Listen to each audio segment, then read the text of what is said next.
finalists, but his season starts with him getting sick, and he loses about 18 pounds and has to grind through a very difficult first 4 months of the season, and it all ends with another parade. He was fantastic in August and September, and it's just great to see him have that moment at shortstop where the ball was hit to him for the final outs of the World Series. Very poetic, you know, having that moment. Mookie Betts, after Yamamoto made a perfect pitch to break the bat of Kirk, Mookie Betts able to grab that ball and take it himself to finish that World Series game and the World Series. But Mookie Betts, it started out rough for him. In Japan, obviously he dropped a lot of weights, but he worked extremely hard to make sure on the defensive end that never faltered.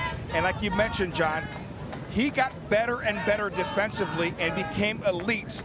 And Nomar, you know how hard it is to play that position every single day. Yeah, over the course of the season, he became a shortstop. I've said this many times over the course of the season, and I mentioned this about a month ago. It was like August when I said, man, now he is a shortstop. Great athlete, playing short, now a shortstop. And you just see it in him and his demeanor and everything that he was doing, his mannerism and the instinct that were finally coming out. And I could see the confidence in him. And you needed that down the stretch. As you mentioned, John, from an offensive perspective, from not the season he wanted, but he had those months that were critical down the stretch. And I also think it was that turning point where he was now believing he was a shortstop, where he wasn't, where you don't fight it as much and think so much, where everything is coming so instinctively, which allows you now to be able to go, okay, defensive, I have this. He took so much pride in making sure that his defense was solid. He was thinking, working every single day. And then when that turns, now the offense, you're like, all right, now I can just go play, just go be, and it showed. Look at the fans there, waiting, greeting. Yep. Dodger Getting players. off at Broadway right there. They'll exit Broadway over to Temple, and you see fans already waiting for them on that overpass. This is going to be awesome. It's going to be another spectacle, and it's going to be so much fun for all of these players on the buses. Kike's documenting everything, getting a chance to do this for the second straight year, because he's one of the guys who was on that 2020 team that was robbed of having a parade. He's one of the guys that was on the 2017 team that was robbed by the Houston Astros and what they were doing. So, and he's one of the glue guys, to this ball club. And listen, Kike Hernandez, how many game-changing plays he made on defense for us to close out Game 6, him and Miggy Rowe with his hands, his arm. Kike Hernandez is a guy that is a staple in this, on this team and organization. You know, over the course of the year, there were parts of the Dodger defense that had some holes in it, but these guys continued to work, and sometimes it was their bat that was slumping, but they didn't take it into the field. And as they grew, one of the things that I would tell a current player currently is, I would love to have had you playing behind me. And I can say that about Mookie Betts now. I can say that about Max Muncy. I can say that you put Kike anywhere. You can say that about Tommy Edman. You can say it about Miguel Rojas. You can say it about Freddie Freeman. You can say it about Paez. When you look at this team and you go, I would have loved to play with you, or I would have loved to had you play behind me. This team knew the details it would take to win a championship. And you talked about it, Nomar, that Mookie Betts grew into a shortstop. He did. I wouldn't have given him that compliment in the first month and a half of the season, but now I would love to have Mookie Betts behind me.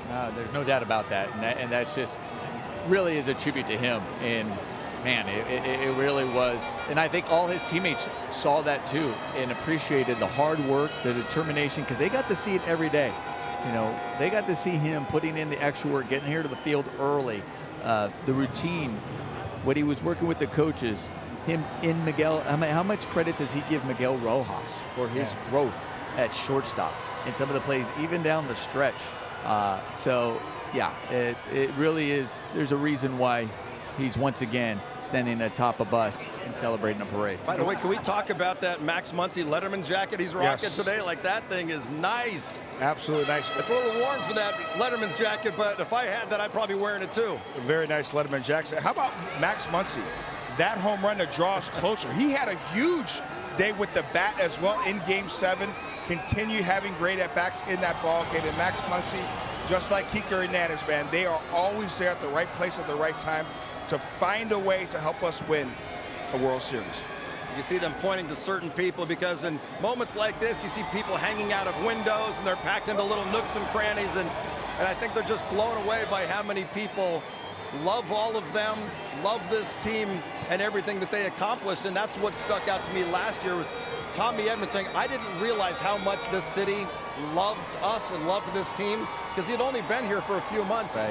And then you have this experience today, and you realize, wow, we mean a lot to everybody. Yeah. And that's the reason why they have, what, 4 million fans come through the turnstiles? Right. And every year they're getting over 3 million fans. The support that these Dodger fans on a daily basis and they bring, it does not go unnoticed from these players, and is always appreciated by these players. It is motivating to these players. It's motivating to all of us who endure that, because it's a long season and there are times where you're not going to feel your best. There are times when you're exhausted, but it's those fans that get you through those moments to be at your best and rise to the top. And so this is their moment to be able to share that with them and tell them thank you and how important they are to this type of victory. You know, we get this experience here out in the plaza with all the fans around us here, and they're getting it on the float, and they'll get it when they get here to Dodger Stadium. But one of the most special moments that I remember in my career, and I continue to get it because of all the people that are around us right now, it is one thing to look out over a sea of people and go, wow, this is magnificent. But it is another thing to connect with fans when you get lock eyes and you wave, or you give a thumbs up, or you take a picture with them, or you sign an autograph.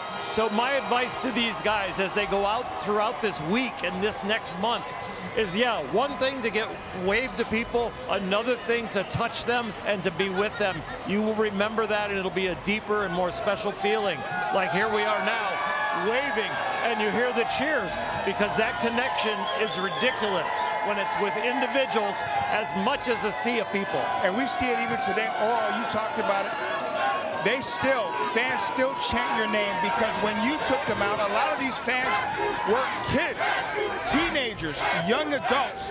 And this is a time now, Nomar mentioned, kids right now are at school watching their favorite players in this moment. So it's so important and vital for these players to recognize it. I know they do, because they're making memories that last a lifetime.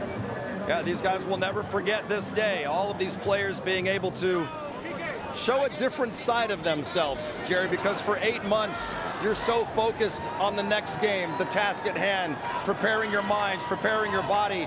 But today, there's no more games they have to prepare for, no more game they have to think about or stress about.